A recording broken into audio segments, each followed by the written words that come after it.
बंगाल के बारानगर में टीएमसी का जोरदार हंगामा। बारानगर में बीजेपी प्रत्याशी के साथ की धक्का मुक्की। टीएमसी कार्यकर्ताओं ने की जमकर नारेबाजी। कौस्तव बागची के खिलाफ हल्ला बोल। बंगाल में जारी सियासी घमासान। बीजेपी ने वीडियो पोस्ट कर साधा निशाना। कहा टीएमसी के गुंडे वोटर्स को डरा रहे हैं। बूथ्स के बाहर बैठे हैं टीएमसी के गुंडे। पश्चिम बंगाल के जयनगर में चुनाव के दौरान बवाल। बीजेपी के बूथ एजेंट को पीटने का आरोप। टीएमसी कार्यकर्ताओं पर पीटने का लगाया गया आरोप। बीजेपी नेता अमित मालवीय का ममता सरकार पर गंभीर आरोप। सोशल मीडिया पर पोस्ट कर लिखा, ममता सरकार के निर्देशों पर बूथ एजेंट्स को धमकाया और डराया जा रहा है। बंगाल से आखिरी चरण के दिन बवाल की खबरों को लेकर बीजेपी ममता सरकार पर हमलावर। बीजेपी नेता अमित मालवीय ने कहा, जादवपुर के भांगर में बम फेंके गए। पीएम मोदी की ध्यान साधना का एक और वीडियो आया सामने। आज दोपहर 3 बजे पीएम मोदी का खत्म होगा ध्यान। 45 घंटे की ध्यान साधना में लीन है पीएम मोदी। प्रधानमंत्री मोदी की ध्यान साधना पर कंगना ने विपक्ष की टिप्पणी पर बोला हमला। कहा, राजनीति में आने से पहले भी मोदी जी करते थे चिंतन, विपक्ष को अब इससे भी समस्या। वो ध्यान अभी नहीं कर रहे हैं। वो जब राजनेता भी नहीं थे, जब कहीं ना कहीं पॉलिटिक्स से बिल्कुल नहीं जुड़े थे, तब भी हम लोग उनके कितने चित्र देखते हैं। पीएम मोदी के ध्यान साधना पर तेजस्वी यादव का तंज। कहा, कोई ध्यान नहीं, उनका चल रहा है फोटोशूट। फोटोशूट खत्म होते ही आ जाएंगे वापस। मोदी जी का कोई मेडिटेशन नहीं, खाली फोटोशूट चल रहा है। फोटोशूट खत्म हो जाएगा, उसके बाद वापस आ जाएंगे। बीजेपी नेता तरुण चुग का कांग्रेस पर हमला। कहा, भारत की संस्कृति और स्वामी विवेकानंद के योगदान को नहीं जानते हैं कुछ लोग। हमें गर्व है कि विवेकानंद रॉक मेमोरियल में ध्यान कर रहे हैं प्रधानमंत्री। एग्जिट पोल की डिबेट से कांग्रेस की दूरी पर गृह मंत्री अमित शाह का राहुल गांधी और कांग्रेस पर हमला। कहा, हमने कभी मीडिया का बहिष्कार नहीं किया। कांग्रेस पार्टी को अपनी हार का सामना करने का साहस दिखाना चाहिए। डटकर हार का सामना करना चाहिए, आत्मचिंतन करना चाहिए, आगे बढ़ना चाहिए। भारतीय जनता पार्टी ने भी कई चुनाव हारे, मगर हमने कभी मीडिया का बहिष्कार नहीं किया, एग्जिट पोल का बहिष्कार नहीं किया। आखिरी चरण के चुनाव के बीच सियासी दलों का मंथन। जेपी नड्डा ने बीजेपी के दिग्गज नेताओं की बुलाई मीटिंग।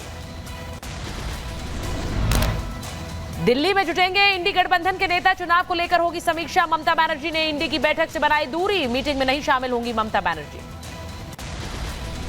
आखिरी चरण के मतदान पर जेपी नड्डा का बड़ा दावा। कहा, जनता प्रधानमंत्री मोदी को देने वाली आशीर्वाद। परिणामों में एनडीए 400 पार का आंकड़ा करेगी। वोट डालने के बाद सीएम योगी ने किया संबोधित। कहा, इस बार 4 जून को पीएम मोदी अभूतपूर्व जनादेश के साथ जीतेंगे। पीएम मोदी के कारण ही लोगों को आशीर्वाद मिल रहा है। सीएम योगी ने अपने संबोधन में विपक्ष पर साधा निशाना। कहा, लोगों की आकांक्षाओं को पूरा करने के लिए कई राजनीतिक दल अपना एजेंडा आगे बढ़ा रहे हैं। एक्टर सिंगर पवन सिंह का बयान। रिपब्लिक भारत से बोले एक्टर। कहा, किसी को हराना नहीं, जीतने आया हूं, मुझे सबका प्यार मिल रहा है। केंद्रीय मंत्री अनुराग ठाकुर ने किया मतदान। वोट डालने के बाद रिपब्लिक भारत से बोले अनुराग ठाकुर। कहा, अच्छी सरकार के लिए लोग कर रहे हैं वोट, जनता के आशीर्वाद का भरोसा। पंजाब के सीएम भगवंत मान ने भी अपने परिवार के साथ डाले वोट। मतदान करने के बाद लोगों से की ज्यादा से ज्यादा वोट करने की अपील। कहा, पंजाब के लोग जागरूक हैं। तेजस्वी यादव का बीजेपी पर बड़ा हमला। कहा, जो लोग संविधान को कराना चाहते हैं खत्म, जिनकी वजह से बढ़ी महंगाई, बेरोजगारी और गरीबी, उन पर जनता को वोट से करना चाहिए चोट। आरजेडी प्रमुख लालू यादव, राबड़ी देवी और रोहिणी आचार्य ने किया मतदान। राबड़ी देवी ने कहा, हम बिहार की सभी 40 सीटें जीतेंगे, सत्ता में आएगा इंडी गठबंधन।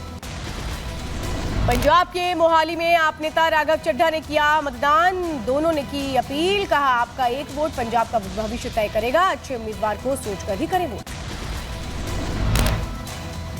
जालंधर में कांग्रेस नेता चरणजीत सिंह चन्नी ने आम आदमी पार्टी और बीजेपी पर हमला बोला। कहा, आम आदमी पार्टी ने मेरी और राहुल की आवाज में झूठी बाइट्स का इस्तेमाल किया।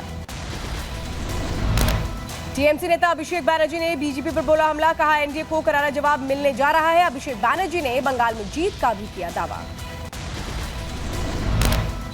बंगाल के साउथ कोलकाता में सीपीआईएम उम्मीदवार सायरा शाह ने ममता सरकार पर हमला बोला। कहा, हम भी लड़ाई कर रहे हैं, जनता भ्रष्टाचार और पत्थर बरसाने का जवाब देगी। बीजेपी उम्मीदवार कंगना रनौत ने भी किया अपने मत का प्रयोग। वोट डालने के बाद कहा, हिमाचल की सभी सीटें बीजेपी जीतेगी। साथ ही लोगों से की वोट करने की अपील। कांग्रेस नेता प्रतिभा सिंह ने बीजेपी पर साधा निशाना। कहा, बीजेपी 200 सीटें भी पार नहीं कर पाएगी। लोग कांग्रेस पार्टी को वोट देंगे। केंद्र सरकार में बदलाव चाहती है जनता। मंडी लोकसभा सीट से कांग्रेस उम्मीदवार विक्रमादित्य सिंह ने जीत का किया दावा। कहा, मंडी की जनता से मिल रहा है प्यार। ये सिर्फ विक्रमादित्य की नहीं बल्कि मंडी के 14 लाख लोगों की जीत होगी।